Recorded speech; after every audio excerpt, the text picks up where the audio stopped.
자, 이번 시간에는 이 학과의 모든 것이라고 해서 학과에 대해서 다양한 정보들을 한번 알아보도록 하겠습니다. 먼저 첫 번째 시간으로 의료보건 계열에 있는 간호학과, 이 간호학과에 대해서 한번 알아보도록 하겠습니다. 자, 먼저 이 간호학과가 무슨 학과인지를 알아야 되겠죠? 그래서 간호학과의 학과 특징을 보게 되면 사람들의 건강을 증진시키며 더 행복한 삶을 살 수 있도록 돕는 방법을 배우고 연구합니다. 국가시험을 거쳐 간호사 면허 취득 후 간호사로 종사할 수 있습니다. 병원에서 일하는 임상 간호사 외에 보건간호사, 산업간호사 등 다양한 분야에서 활동합니다. 간호사를 희망하는 학생들은 높은 윤리적 가치, 자, 색깔이 다르죠? 그러니까 높은 윤리적 가치와 인류 건강 증진에 공헌한다는 전문가적 정신, 그러니까 윤리적 가치와 전문가적 정신을 갖추고 세계화 국제화 시대에 기여할 수 있는 능력 있는 전문 간호사 육성을 간호학과는 교육 목표로 하고 있습니다. 자, 그리고 이 졸업 후의 진로, 자, 이거를 보게 되면 간호학과가 취업이 잘 된다고 사람들이 많이 얘기를 하잖아요. 그러면 해마다 그만큼의 병원이 새로 생기지도 않을 거고, 그만큼의 그 직업을 뽑는 데가 그렇게 많지 않을 텐데, 간호학과가 취업을 잘 된다는 거는 좀 틀어서 생각을 해보게 되면 그만큼 많이 학생들이 취업을 했던 학생들이 그만둔다는 얘기죠. 그만두는 이유 중에 하나가 굉장히 좀 힘들다고 합니다. 이 병원이나 이런 생활들이. 그래서 병원에서 생활했던 친구들 중에 나중에 공무원 쪽으로 시험을 다시 보는 친구들도 있는데 그 여학생들, 주로 이제 여자분들이 함께 생활하는 단체이다 보니까 어느 정도 경력이 쌓이게 되면 서로를 이해해주면서 굉장히 좀 좋다고 합니다. 그래서 뭐 남자에겐 군대가 있듯이 여자에게도 약간 좀 간호학과 초창기에는 조금 힘든 시기가 좀 있는 것 같습니다. 그래서 그런 힘든 시기를 좀 견딜 수 있고, 내가 간호학과를 졸업한 다음에 간호사로서 봉사정신을 가지고 열심히 할 수 있는 친구들한테는 참 좋은 학과라고 생각을 합니다. 그래서 일단 졸업 후 진로를 좀 보게 되면요. 간호직 및 보건직 공무원이 있고요. 병원에서 하는 임상간호사, 또 보건소나 보험회사, 또는 의료기기 업체, 제약회사, 의료정보업체, 국민건강보험공단, 보건교사, 요양원이나 산후조리원, 사회복지관, 노인복지관, 기업체 의무실, 간호 및 복지 관련 연구소 등에 취업할 수 있습니다. 보시게 되면 굉장히 폭이 넓죠? 그래서 간호학과를 가서 취업을 한 친구들을 보면은 만족도는 좀 굉장히 높습니다. 좀 힘든 거를 빼고, 근데 그 기간이 지나면 좀 좋은 직장이라는 거 참고하시면 좋을 것 같습니다. 자, 간호학과 고교 선택 과목 및 추천 도서를 한번 정리를 해봤습니다. 먼저 유사학과들이 있죠. 간호학과 외에 간호학부, 간호과학 전공, 간호학 전공, 간호 전공, 글로벌 건강 간호학 전공 이런 학과들은 공통적으로 간호라는 말이 들어가 있잖아요. 따라서 간호학과와 유사한 학과들이라 똑같이 간호사를 양성하는 과정이다라고 생각하시면 좋을 것 같고요. 고교 선택 과목을 보게 되면 영어회화, 확률과 통계, 화학원, 화학2, 생명과학원, 생명과학2, 사회문화, 생활과 윤리, 보건, 심리학, 생활과 과학 등을 선택하면 좋습니다.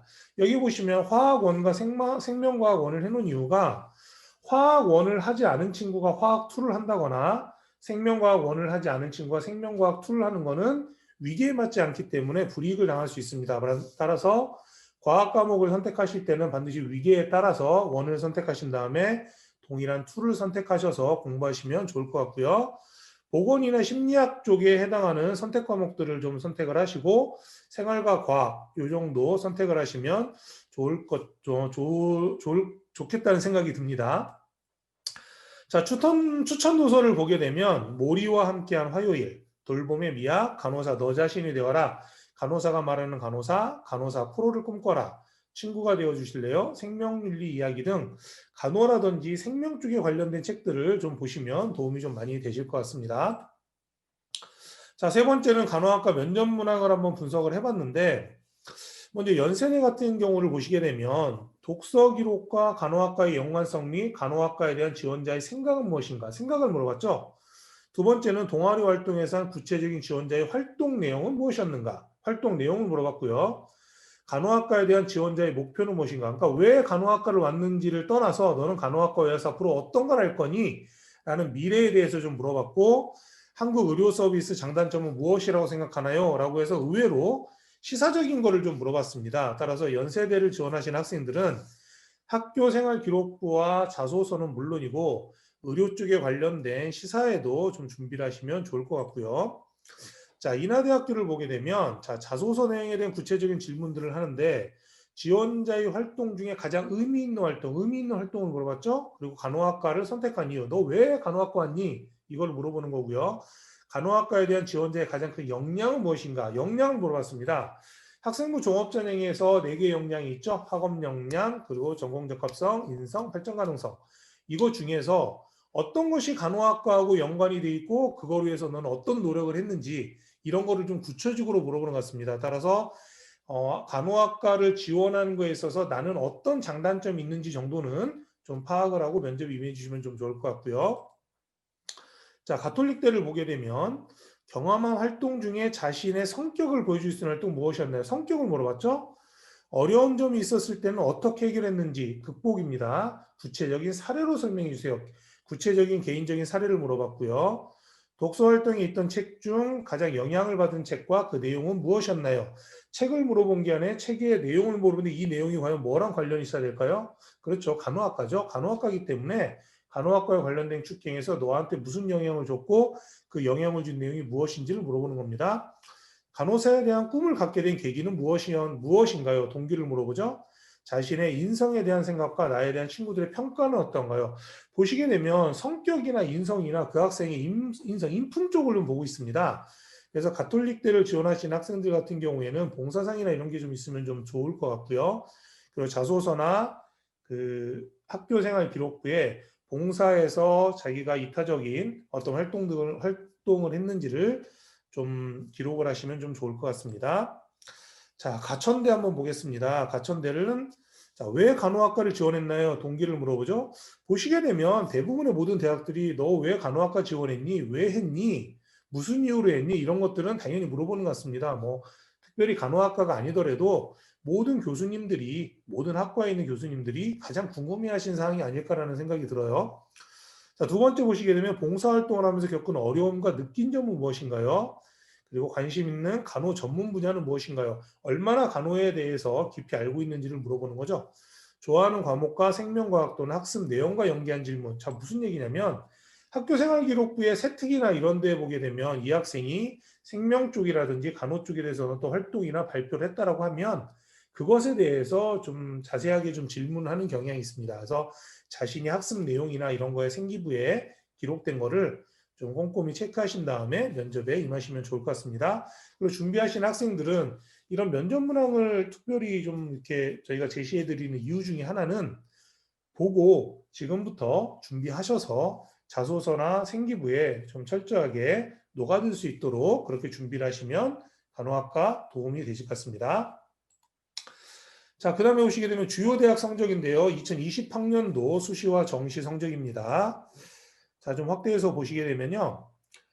먼저 수시 전형이 있고 정시 전형이 있는데, 자, 지금 동그라미 쳐지는 이 전형들이 학생부 교과 전형입니다. 내신을 반영하는 교과 전형인데 보시게 되면 가천대, 또 가천대 같은 경우에는 뭐 1등급 후반이죠.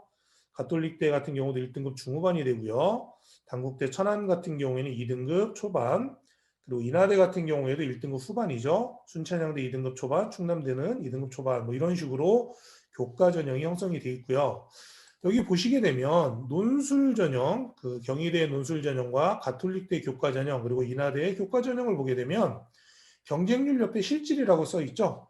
실제로 논술 전형, 경희대 논술에 인문 5명 모집을 하는데 84.2대 1이라는 경쟁률이었는데 실질 경쟁률은 31.6이라는 경쟁률, 31.6대 1이라는 경쟁률이죠.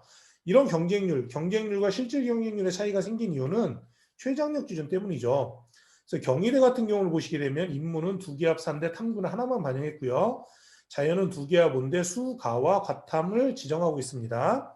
가톨릭대만 보더라도 인문은 수나와 사탐 지정에 3개 합 6이고요. 자연은 수, 가요, 가탐 하나 지정에 3개 합 6이죠. 그리고 보시게 되면 인하대학교 학생부 교과 같은 경우에는 인문은 3개 합 7, 탐구 하나 반영하고요. 자연은 수, 가와 가탐 지정에 2개 합 4입니다. 그러니까 이 최저가 있다 보니까 그 실제 경쟁률이 거의 반 이하로 좀 떨어지는 그런 현상이 보이죠. 그럼 반대로 좀 생각을 해보시면 내신이 조금 불안해서 이 교과 성적에 좀 0.12 이상 좀 부족한 친구들 같은 경우에 이 최저를 맞추게 되면 그만큼의 경쟁률이 줄어들기 때문에 조금 뭐 합격은 힘들더라도 취업을 좀 노려볼 수 있는 그런 기회가 생기지 않을까라는 생각을 해봅니다. 따라서 일반적으로 수험생들이 이 최저 있는 그 전형을 되게 싫어합니다. 그럼 반대로 생각해 보면 최저 있는 전형에서 최저를 맞추게 되면 상대적으로 좀 유리할 수도 있겠죠. 그래서 최저 없는 전형만 너무 이렇게 골라서 하지 마시고 최저 있는 전형에서 경쟁력을 갖추기 위해 최저를 맞추면서 좀 도전해 보시면 더 좋지 않을까라는 생각을 해봅니다.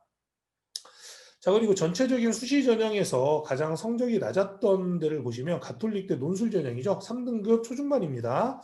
이거 준비하셔서 좀 부족한, 내신이 부족한 친구들은 논술 그리고 학생부 종합 철저히 준비하시면 좋은 결과가 있지 않을까 뭐 이렇게 생각이 되고요. 오른쪽에 보시면 정시 성적이 나와 있는데 정시 국수탄 100분위 70입니다. 뭐 서울대부터 연대까지 쭉 해서 밑에 충남대까지 돼 있는데 보시게 되면 100분위 90%뭐 거의 이상이죠. 근데 가천대 보시게 되면 일반 전형 2라고 돼서 97%돼 있습니다. 이 가천대 일반 전형 2는 국어, 수학, 영어, 탐구 중에서 탐구는 한 과목만 반영합니다. 그 중에서 성적이 좋은 순으로 가장 성적이 좋은 과목에는 45%, 그 다음에는 40%, 세 번째는 15%, 가장 성적이 안 좋은 거는 반영하지 않습니다. 그러다 보니까 탐구 두 과목 중에 한 과목을 좀 망쳤다거나 뭐 영어를 뭐 1등급 받는다거나 뭐 이런 친구들이 많이 지원합니다. 그러다 보니까 100분위 성적이 97%로 좀 높았다는 거. 하지만 일반 전형 국수 형탐을 모두 반영한 일반 전형은 92% 정도. 그리고 뭐 인하대 같은 경우에는 뭐 인문은 89.58, 그리고 자연은 86.11이고요. 단국대 천안 캠퍼스는 약 100분위 90% 정도 된다는 거 기억하셔서 지원하시면 좋을 것 같습니다. 자, 뭐 간호학과에 대해서 저희가 좀 이제 간단히 알아봤고요. 다음 시간에는 그 물리치료학과에 대해서 한번 우리가 알아보려고 합니다. 뭐 학생들이 간호학과를 지원하는 만큼 물리치료학과에 대해서도 관심이 많이 있기 때문에 다음 시간에는 물리치료학과에 대해서 한번 우리가 알아보도록 하겠습니다. 시청해 주셔서 감사합니다.